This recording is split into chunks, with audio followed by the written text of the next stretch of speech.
उम्मीद है आप सभी ने चैप्टर 12 तक हिस्ट्री में कंप्लीट कर लिए होंगे और नोट्स भी बना लिए होंगे। आज हम लोग पढ़ेंगे बिहार SCERT की किताब क्लास 6 चैप्टर 13 और चैप्टर का नाम है संस्कृति और विज्ञान। तो चलिए शुरुआत करते हैं। श्रुति के सवाल से। श्रुति अपने पिताजी के साथ पटना में म्यूजियम देखने गई। वहाँ की एक मूर्ति पर उसकी नज़र टिक गई। उसने अपने पिताजी से पूछा, यह किसकी मूर्ति है, इसे कब बनाया गया होगा। ठीक है। भारत के इतिहास में 4वीं से 7वीं शताब्दी के बीच का जो समय था सांस्कृतिक और वैज्ञानिक प्रगति के दृष्टिकोण से महत्वपूर्ण है। इन 400 वर्षों में समाज, धर्म, कला, साहित्य, विज्ञान एवं तकनीक के क्षेत्र में ऐसे कई कार्य हुए जिसे आज भी याद रखा जाता है।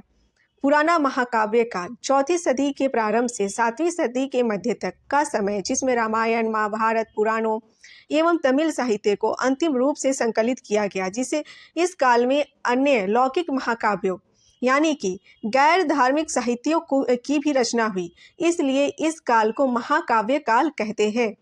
आपको समझ में आ गया होगा कि महाकाव्य काल किसे कहते हैं। अब हम लोग अगला जो पॉइंट है, टॉपिक है, कला एवं साहित्य को जानते हैं। यह जो काल है साहित्य रचना की दृष्टि से काफ़ी समृद्ध रहा है। इस काल में कई धार्मिक एवं लौकिक साहित्यों की रचना हुई है। इन पुस्तकों में स्त्री और पुरुषों की वीर गाथाओं तथा देवताओं से संबंधित कहानियों को बड़े ही स्वाभाविक तरीके से लिखा गया है। पुराणों की रचना इसी काल में हुई थी। पुराणों से हमें धार्मिक सामाजिक कहानियों के अतिरिक्त राजवंशों की वंशावली भी मिलती है। हिंदू रीति रिवाज एवं कानूनों से संबंधित कई पुस्तकों की रचना इसी काल में हुई थी।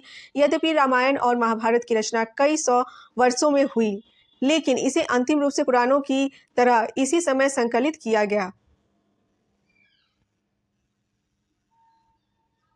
कुमार संभवम में शिव पार्वती के प्रेम और प्रणय दृश्यों का वर्णन है। पार्वती ने शिव को पाने के लिए जो कठोर तपस्या की थी उसका बड़ा ही रोचक और सजीव वर्णन इस पुस्तक में किया गया है। तो कुमार संभवम में क्या है आपको पता चल गया होगा। आप लोग समझ गए होंगे, जान गए होंगे और अभी तक आप लोगों ने नोट्स भी बना लिए होंगे। गुप्त काल में कई ऐसे दरबारी कवि थे जिनकी रचनाएं तो हमें प्राप्त नहीं होती हैं, लेकिन उनकी रचनाओं के अभिलेखीय प्रमाण मौजूद हैं। आप हरिशेन की पर्याप्त प्रशस्ति के बारे में पिछले चैप्टर में पढ़ चुके हैं। ये काव्य शैली में कालिदास की तरह थे। इस काल के महानतम रचनाकार कालिदास हैं, जिन्होंने कविता एवं नाटक दोनों ही क्षेत्रों में कई पुस्तकों को लिखा। कालिदास के नाटक सुखांत और प्रेम प्रधान है। इनकी रचनाओं में ऋतु संहार, मेघदूतम, कुमार संभवम और रघुवंशम है। कालिदास अपने नाटक में भाषा का चुनाव पात्र की सामाजिक स्थिति के अनुसार करते थे। उच्च सामाजिक स्तर के पात्र संस्कृत बोलते थे, जबकि निम्न सामाजिक स्तर के पात्र एवं स्त्रियां प्रायः प्राकृत तथा अन्य स्थानीय भाषा का प्रयोग करती थी। कालिदास की रचना अभिज्ञान शाकुंतलम साहित्य और नाट्य कला दोनों ही दृष्टि से बेजोड़ है। मालविकाग्नि मित्रम नाटक शुंग वंश के इतिहास पर आधारित है। किस वंश के इतिहास पर आधारित है? तो शुंग वंश के इतिहास पर आधारित है।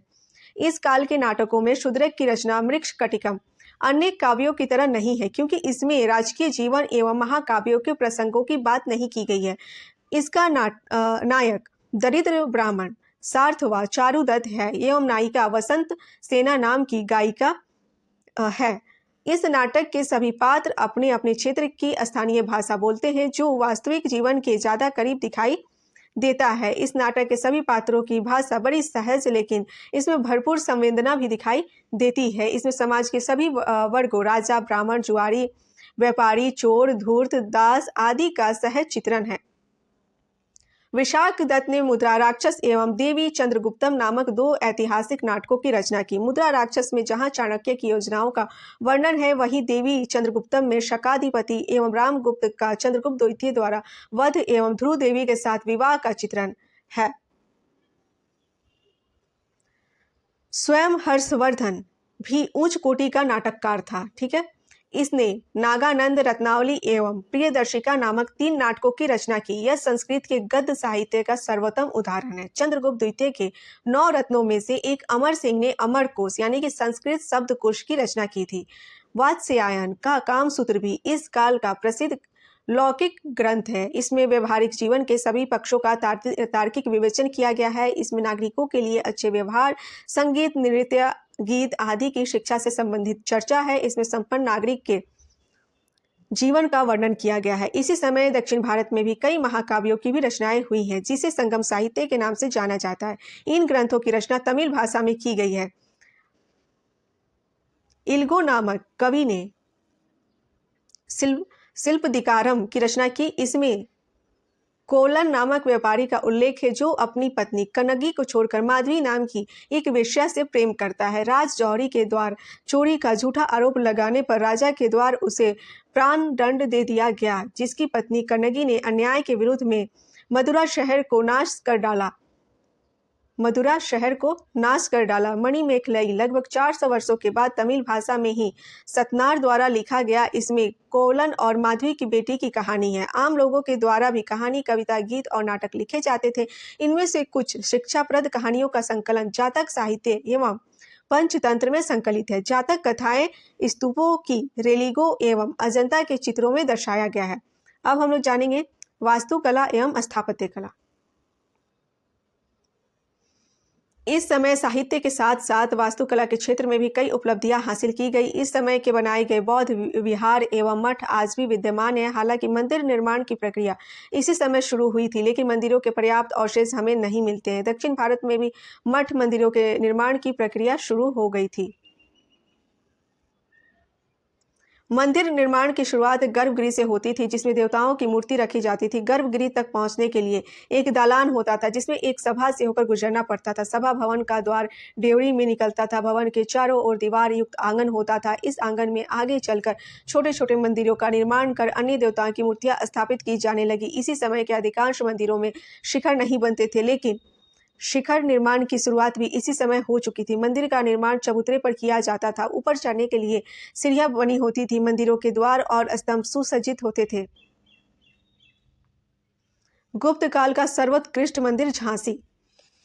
उत्तर प्रदेश जिले में देवगढ़ का दशावतार मंदिर है। यह वैष्णव धर्म से संबंधित वास्तुकला का महत्वपूर्ण उदाहरण है। इस मंदिर के निर्माण में गुप्तकालीन स्थापत्य कला का विकसित रूप दिखाई देता है। मंदिर का शिखर 12 मीटर ऊंचा है, जो संभवतः मंदिर पर शिखर निर्माण का पहला उदाहरण है। इस मंदिर में 4 मंडप हैं, जो चारों दिशाओं में है। गर्भगृह, जहां मूर्तियां रहती हैं, के द्वार पर निर्मित स्तंभ मूर्तियों से अलंकृत है।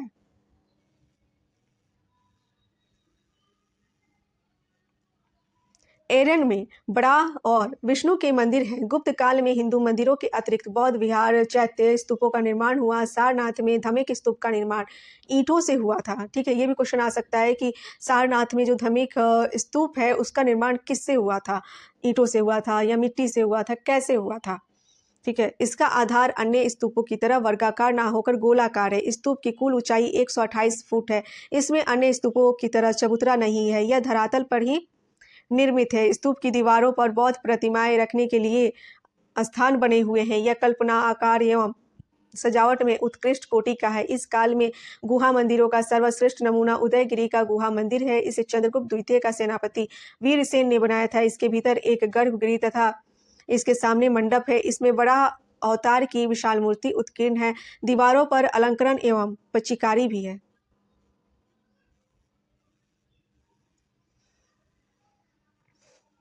बौद्ध गुहा मंदिरों में अजंता, बाघ एवं सीतनवासल की गुफाएं महत्वपूर्ण है। ये गुफाएं काफी लंबी हैं। पहले के गुफाओं के विपरीत इस काल की गुफाएं अलंकृत मिलती हैं। गुफा मंदिरों में बौद्ध धर्मावलंबी पूजा करने के लिए आते थे। मूर्तिकला के क्षेत्र में 4वीं से 7वीं सदी के बीच मथुरा, सारनाथ और पाटलिपुत्र महत्वपूर्ण केंद्र के रूप में उभरा। कुषाण कालीन मूर्तियों में जहाँ शरीर के सौंदर्य का निरूपण किया गया था, वहीं गुप्त काल में मूर्तिकार ने मोटे वस्त्र सजा का दर्शन प्रस्तुत किया। मूर्तियों के सुसज्जित आभामंडल बनाए गए। देवी देवताओं को मानव का रूप दिया गया। इस काल की मूर्तिकला पर गांधार शैली की अपेक्षा मथुरा शैली का प्रभाव अधिक दिखता है। इस काल में बुद्ध की प्रतिभाओं के साथ साथ विष्णु की भी मूर्तियां बनाई गईं।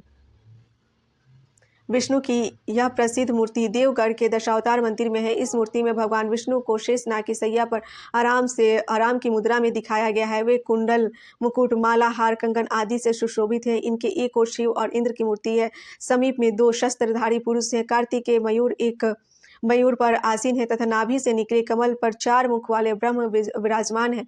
लक्ष्मी पैर दबा रही हैं। काशी से गोवर्धन पर्वत को गेंद के समान उठाए श्री कृष्ण की मूर्ति भी मिली है। इस काल की बौद्ध मूर्तियों में सजीवता एवं मौलिकता दिखाई देती है। भगवान बुद्ध के मूर्तियों के बाल घुंघराले एवं उनके आभामंडल अलंकृत एवं मुद्राओं में विविधता है। इस काल की मथुरा संग्रहालय की बुद्ध मूर्ति एवं सुल्तानगंज से प्राप्त तांबे की मूर्ति जो 7.5 फीट ऊंची है, बहुत महत्वपूर्ण है। चित्रकला। इस काल के चित्रकला का सबसे अच्छा उदाहरण अजंता की गुफाओं में मिले भीति है। इसमें 3 तरह के चित्रों की प्रधानता है। प्रथम, गुफा की छत एवं कोने को सजाने के लिए प्राकृतिक सौंदर्य जैसे वृक्ष, पर्वत, नदी, झरने, पशु पक्षी तथा रिक्त स्थानों को भरने के लिए अप्सराओं, गंधर्वों एवं यज्ञों का चित्रण किया जाता था। द्वितीय, बुद्ध एवं बोधिसत्व के चित्र, तृतीय जातक कथाओं का वर्णित दृश्य। अजंता के चित्रों में रंगों का बड़ा ही सुंदर मिश्रण देखने को मिलता है। इन चित्रों में आपने बालक के साथ अंधे तपस्वी, माता पिता, मरणासन राजकुमारी, ज्ञान प्राप्ति के बाद यशोधरा और राहुल का मिलन आदि। अजंता की चित्रकारी में जहाँ धार्मिक दृश्यों की प्रधानता है, वहीं बाघ की गुफाओं में सांसारिक विषयों का चित्रण है। इन चित्रणों से उस समय की वेशभूषा, किस सज्जा एवं अलंकरण सामग्री की जानकारी मिलती है। यहाँ का सबसे महत्वपूर्ण चित्र संगीत एवं नृत्य से संबंधित है। भगवान बुद्ध से संबंधित भी कुछ चित्र मिले हैं।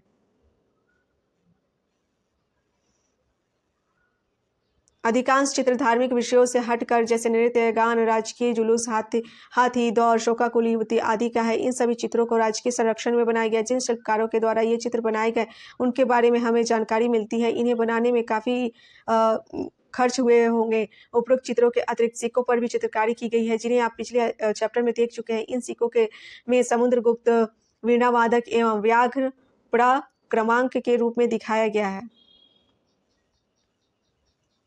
उस समय के मंदिरों के दरवाजे पर जो स्तंभ हैं, उन पर भी देवी देवताओं के चित्रों का बड़ा सजीव ढंग से उकेरा गया है। विज्ञान एवं तकनीक। 4वीं से 7वीं सदी के बीच विज्ञान एवं तकनीक के क्षेत्र में विशेष प्रगति हुई। इस समय आर्यभट्ट, वराहमिहिर, भास्कर प्रथम एवं ब्रह्मगुप्त जैसे गणितज्ञ और ज्योतिष विद्या के विद्वान हुए। आर्यभट्ट इस काल में महान वैज्ञानिक थे, जिन्होंने शून्य की संख्या के रूप में सबसे पहले प्रयोग किया। उन्होंने ये भी बताया कि पृथ्वी गोल है और यह अपनी धुरी पर घूमती है। इसका छाया चंद्रमा पर जब पड़ता है तो ग्रहण लगता है। इनकी रचना आर्यभट्टीय है। इनकी कर्मभूमि बिहार में पटना के नज़दीक तारेगना मसौरी नामक स्थान पर है। आयुर्वेद के विद्वान और चिकित्सक धन्वंतरि चंद्रगुप्त द्वितीय के दरबार में थे। इस काल में मनुष्यों के साथ साथ जानवरों को भी चिकित्सा होती थी। नागार्जुन रसायन शास्त्र एवं धातु विज्ञान के जानकार थे। इन्होंने सोना, चांदी, तांबा आदि प्रयोग से रोगों के इलाज का उपाय बताया। इस काल में धातु संबंधी ज्ञान की भी अच्छी प्रगति हुई। इस तकनीक के विकास में शिल्प समुदाय का सराहनीय योगदान था। जैसा कि आपने पिछले चैप्टर में देखा कि धातु कला के मुख्य अवशेष कुतुब मीनार परिसर में मेहरौली का लौह स्तंभ है। इसमें ऐसी तकनीक का प्रयोग हुआ है कि आज तक ये जंग से सुरक्षित है। इसकी जानकारी हमें नहीं है कि उस समय के लोगों ने धातु विज्ञान को इतना विकसित कैसे किया। भागलपुर जिले यानी बिहार के सुल्तानगंज से प्राप्त बौद्ध की 7.5 फीट की प्रतिमा भी धातु विज्ञान का उत्तम नमूना है। यह लगभग 1 टन की है। धातु विज्ञान की प्रगति का सिक्का और मोहरों के निर्माण में भी देखने को मिलती है। इस काल के स्वर्ण सिक्कों में मिलावट की सुंदर तकनीक का प्रयोग किया गया था। तत्कालीन धातु काल का ज्ञान हमें उस समय के आभूषणों से भी मिलते हैं। तो यह चैप्टर हो गया है समाप्त और मैं आपसे मिलती हूँ अगले चैप्टर में एक नए वीडियो के साथ। तो जाते जाते आप सभी चैनल को लाइक, शेयर, सब्सक्राइब करते जाना।